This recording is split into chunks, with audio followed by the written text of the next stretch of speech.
Iron man शुरू से ही doctor Doom था। जी हाँ गाइस, आपने बिल्कुल सही सुना। जिस आयरन मैन को आप लोग टोनी स्टार्क समझ रहे थे वो एक्चुअली में शुरू से ही डॉक्टर डूम यानी कि विक्टर वॉन डूम है, जो कि डॉक्टर डूम का असली नाम है। और ऐसा कैसे हुआ, क्यों हुआ, कब हुआ, ये सारी बात आज की इस वीडियो में हम जानेंगे। तो बिना किसी देरी के चले इस वीडियो में आगे बढ़ते हैं। तो गाइस, जो आयरन मैन है यानी कि हमारा टोनी स्टार्क है, वो एक्चुअली में डॉक्टर डूम हमारे एमसीयू में नहीं बल्कि मार्वल की जो व्हाट इफ की कॉमिक सीरीज़ है उसी में से एक कॉमिक सीरीज़ जो कि title what if Iron Man was Doctor Doom. जी हाँ गाइस, इस कॉमिक बुक सीरीज़ के व्हाट इफ के इस इशू में ये होता है कि जो डूम और आयरन मैन रहते हैं यानी कि टोनी और विक्टर वॉन डूम रहते हैं, ये दोनों ही रूममेट्स रहते हैं और साथ ही साथ सेम कॉलेज में पढ़ते थे। डूम जो रहता है वो टोनी की तरह अमीर नहीं रहता है, वो स्कॉलरशिप के दम पे कॉलेज में आया रहता है और वो टोनी को एकदम नाकारा निकम्मा समझता है। वो सोचता है कि अपने बाप के पैसों के दम पर वो इस कॉलेज में आ गया है और उसके अंदर ना तो नॉलेज है ना ही कोई स्किल है।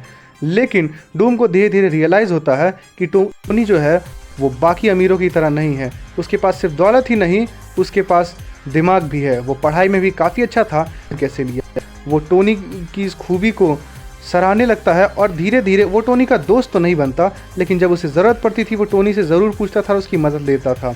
लेकिन एक बार क्या होता है कि वो टोनी से अपने किसी सीक्रेट प्रोजेक्ट के बारे में बात करता है जो लोगों की मदद कर सकता है और टोनी जो है इसके लिए मान जाता है।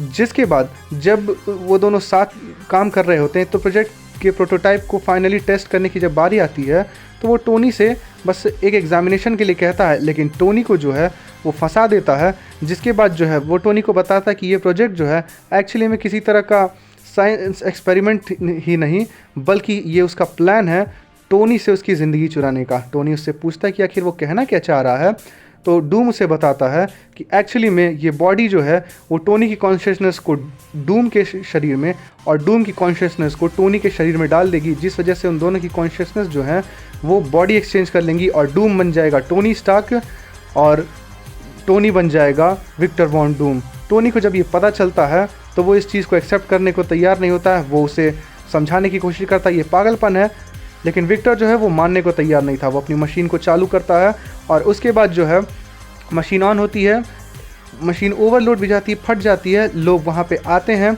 उन्हें बचाने की कोशिश करते हैं और तभी डूम को रियलाइज़ होता है कि मशीन ख़राब होने से पहले ही उसने अपना काम कर दिया है।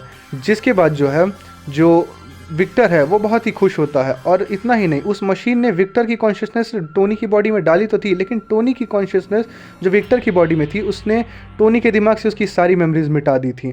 विक्टर जो है वो टोनी की बॉडी में आने के बाद वो वापस जाता है, अमीरों की ज़िंदगी जीता है, यहाँ तक कि वो टोनी के फादर यानी कि हावर्ड स्टार्क को भी मार देता है।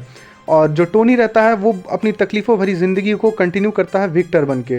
लेकिन गाइज, टोनी की खूबी को विक्टर तब भी नहीं छीन पाया था। वो भले ही उसका शरीर छीन लेता है लेकिन टोनी का दिमाग अब भी उसके पास था।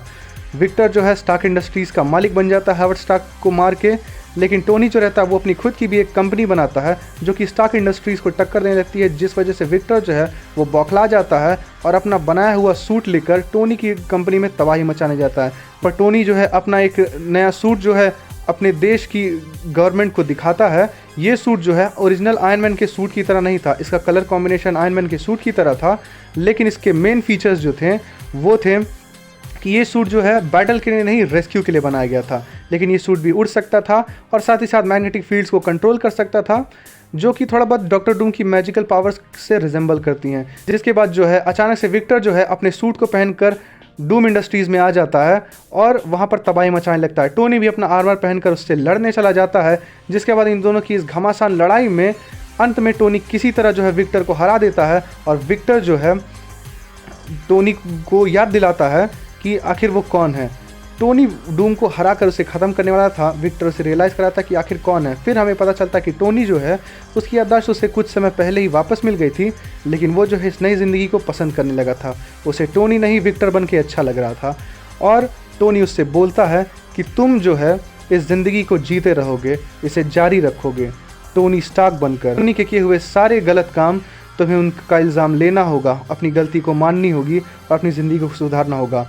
विक्टर उसे समझाने की कोशिश करता, मैं नहीं, तुम टोनी स्टार्क हो। पर टोनी कहता है अब नहीं, अब मैं हूँ विक्टर वॉन डूम। तो गाइस इसी के साथ ये इशू जो है यहीं पर ख़त्म हो जाता है और इसके बाद इसके आगे कोई इशू भी नहीं आता। जनरली जो व्हाट इफ की जो स्टोरीज होती हैं वो सिंगल इशू में ही दिखा के ख़त्म कर दी जाती हैं, क्योंकि इनको लंबा खींचने का कोई मतलब नहीं होता, क्योंकि मल्टीवर्स में और भी कई सारी स्टोरीज़ को दिखाना होता है। लेकिन गाइज ये जो है ये व्हाट इफ की one of the most hyped and most watched comic issues में से एक है। तो गाइज अगर आपको ये वीडियो पसंद आया हो और इसी तरह की और वीडियोस चाहिए हो तो हमें कमेंट से ज़रूर बताएं। वीडियो को लाइक करिए, इसे शेयर करिए, चैनल को सब्सक्राइब करिए और अगर आपको इसी तरह की और वीडियोस फ्यूचर में चाहिए तो हमें कमेंट्स में ज़रूर बताएं। तब और हम मिलेंगे आपसे एक और नए वीडियो में एक और मज़ेदार कंटेंट के साथ। तब तक के लिए घर रहिए, सुरक्षित रहिए and thanks for watching guys.